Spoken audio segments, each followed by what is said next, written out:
Welcome to my YouTube channel Sapna classes. इस video में हम यूनिफिकेशन ऑफ इटली को डिटेल में पढ़ेंगे। Unification of Italy. नेपोलियन के समय से पहले इटली छोटे-छोटे राज्यों और छोटे-मोटे राजाओं का एक मिला-जुला रूप था। नेपोलियन के शासन में इटली को 3 राजनीतिक हिस्सों में बांट दिया गया था। एकता की दिशा में उठाया गया यह कदम वियना कांग्रेस द्वारा खत्म कर दिया गया था। 8 नए राज्य बनाए गए और पूरे उत्तरी इटली को जर्मन बोलने वाले ऑस्ट्रियाई लोगों के हवाले कर दिया गया। 19वीं सदी में इटली लगभग 1 दर्जन बड़े राज्यों और कई छोटे राज्यों का एक मिला-जुला रूप था। मेटरनिख ने इटली को महज एक भौगोलिक अभिव्यक्ति बताया।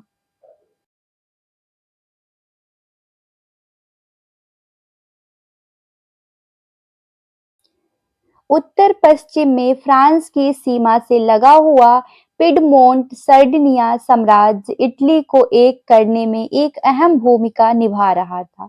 इसके पूर्व में लोम्बार्डी और वेनेसिया ऑस्ट्रियाई साम्राज्य के नियंत्रण में थे। ऑस्ट्रियाई साम्राज्य का नियंत्रण टस्कनी, परमा और मोडेना जैसे कुछ छोटे राज्यों पर भी था।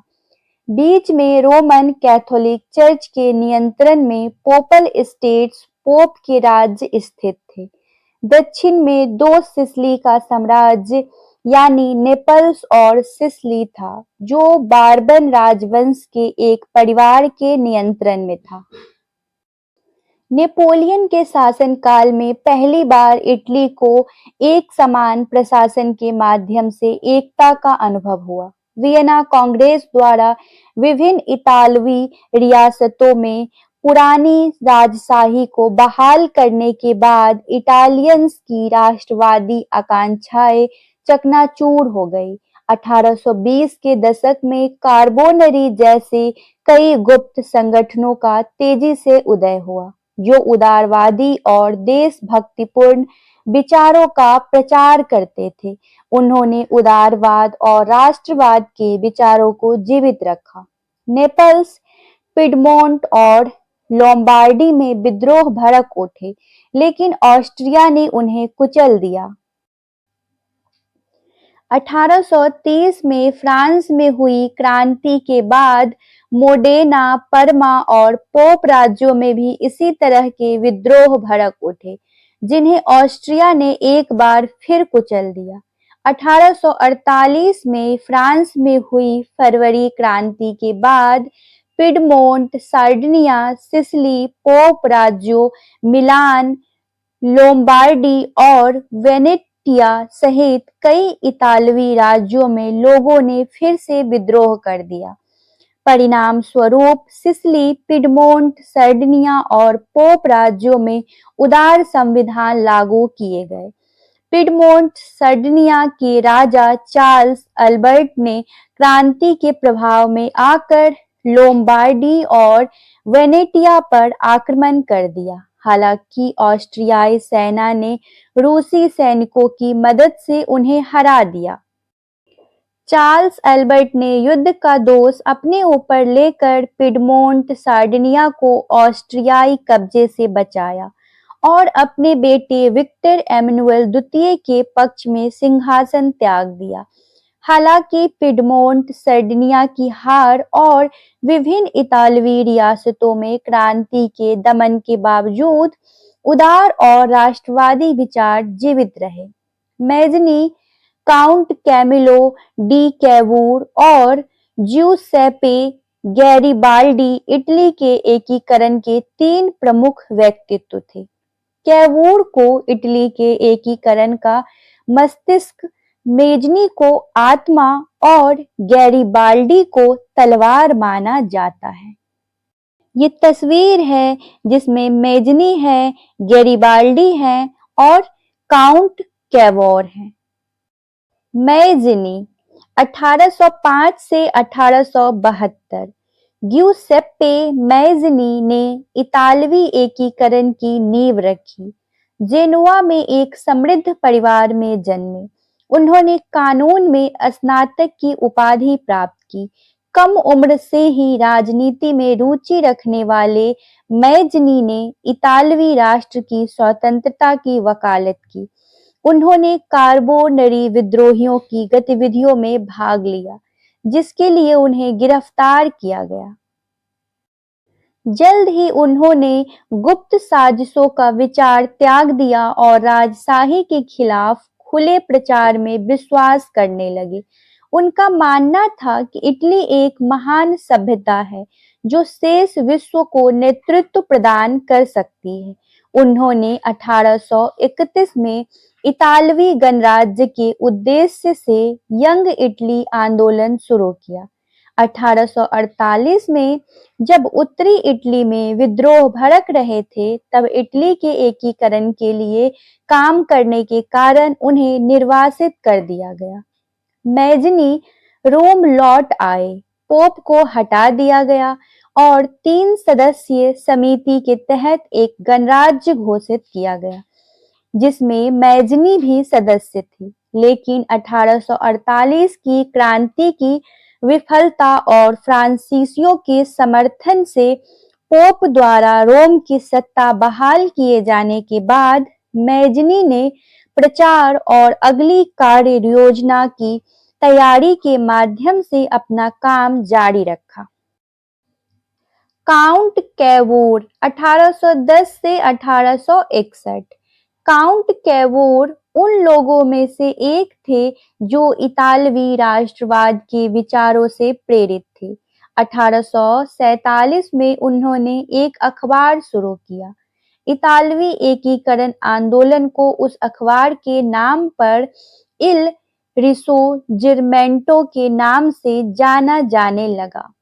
रिसोजिर्मेंटो इतालवी भावना का पुनरुत्थान एक वैचारिक और साहित्यिक आंदोलन था, जिसने इतालवी लोगों में राष्ट्रीय चेतना जगाने में मदद की।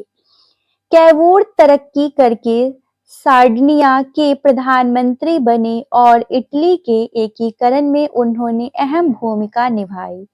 सार्डिनिया के नेतृत्व में एकीकरण हासिल करने के लिए उन्होंने कूटनीति और युद्ध दोनों का इस्तेमाल किया। कैवूर को यह एहसास था कि अंतर्राष्ट्रीय समर्थन के बिना इतालवी एकीकरण हासिल नहीं किया जा सकता।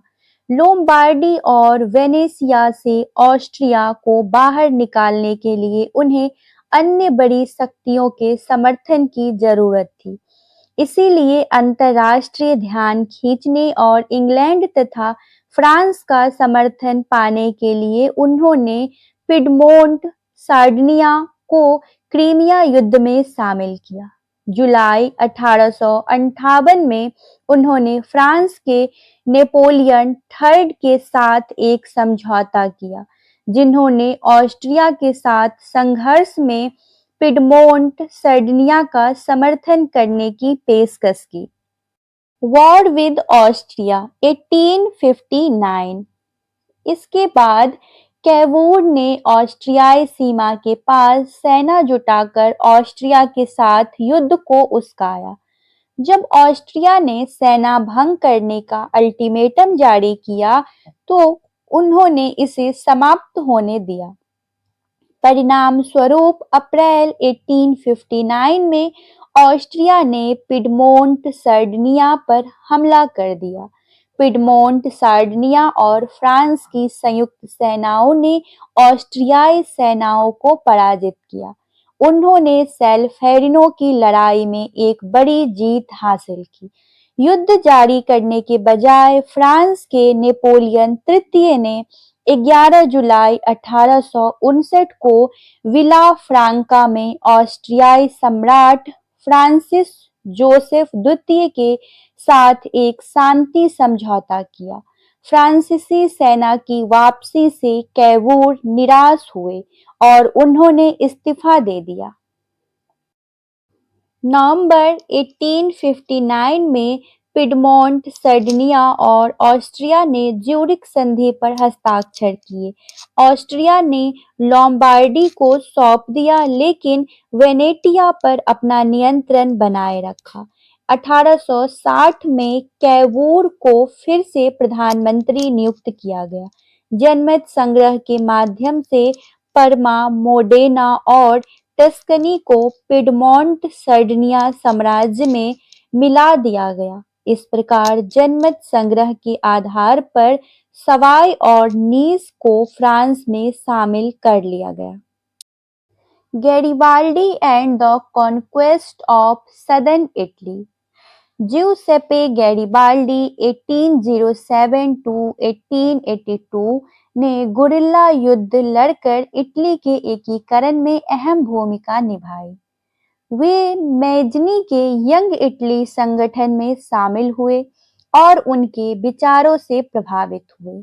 पिडमोंट में मैजनी के विद्रोह में हिस्सा लेने के बाद वे निर्वासित होकर दक्षिण अमेरिका चले गए। वहां उन्होंने क्रांतिकारियों का साथ दिया और अर्जेंटीना के कब्जे के खिलाफ रियो ग्रैंड और उराग्वे के लिए लड़ाई लड़ी। इसीलिए उन्हें दो दुनियाओं का नायक कहा गया। 1843 में उन्होंने इटालियन लीजन की शुरुआत की। स्वयंसेवकों की इस टुकड़ी को रेड शर्ट्स के नाम से जाना जाने लगा। सिसिली के लोगों द्वारा अपने राजा के विरुद्ध किए गए विद्रोह में गैरिबाल्डी ने उनका निमंत्रण स्वीकार कर लिया। वे 1000 स्वयंसेवकों के साथ जेनोवा बंदरगाह से सिसिली के लिए रवाना हुए। सिसिली के तट पर चुपके से उतरकर उन्होंने और उनके स्वयंसेवकों ने 20,000 सैनिकों वाली नेपोलिटन नेपल्स सेना को बिना किसी जान माल के नुकसान के हरा दिया। इसके बाद वे नेपल्स में दाखिल हुए और स्थानीय लोगों की मदद से शाही सेना को पराजित किया। हालांकि गैरिबाल्डी की विजय यात्रा पर संदेह होने पर कैवूर ने उन्हें रोम पर आक्रमण करने से रोकने के लिए पिडमोंट की सेना भेज दी। गैरिबाल्डी ने अपनी जीत राजा विक्टर एमनुएल द्वितीय के समक्ष प्रस्तुत की और कैप्रा द्वीप पर स्थित अपने घर में अपना शेष जीवन व्यतीत करने के लिए लौट आए। सिसिली, नेपल्स और पोप राज्यों में हुए जनमत संग्रहों के परिणाम स्वरूप उनका पिडमोंट सर्डिनिया में विलय हो गया। युद्ध के अंत में ऑस्ट्रिया ने वेनेटिया पर अपना नियंत्रण बनाए रखा और पोप ने रोम पर अपना अधिकार जमाए रखा। शेष इटली पिडमोंट के अधीन एकीकृत हो गया। मई 1861 में संसद ने राजा विक्टर एमनुएल द्वितीय को इटली का शासक घोषित किया। 1866 में ऑस्ट्रो प्रासिया युद्ध के दौरान इटली ने प्रासिया के साथ गठबंधन किया और उसे वेनेटिया प्राप्त हुआ। 1871 में फ्रांसीसी सेनाओं की वापसी के बाद इटली ने फ्रांको प्रासिया युद्ध का लाभ उठाते हुए रोम पर कब्जा कर लिया। इस प्रकार इतालवी एकीकरण पूर्ण हुआ। धन्यवाद।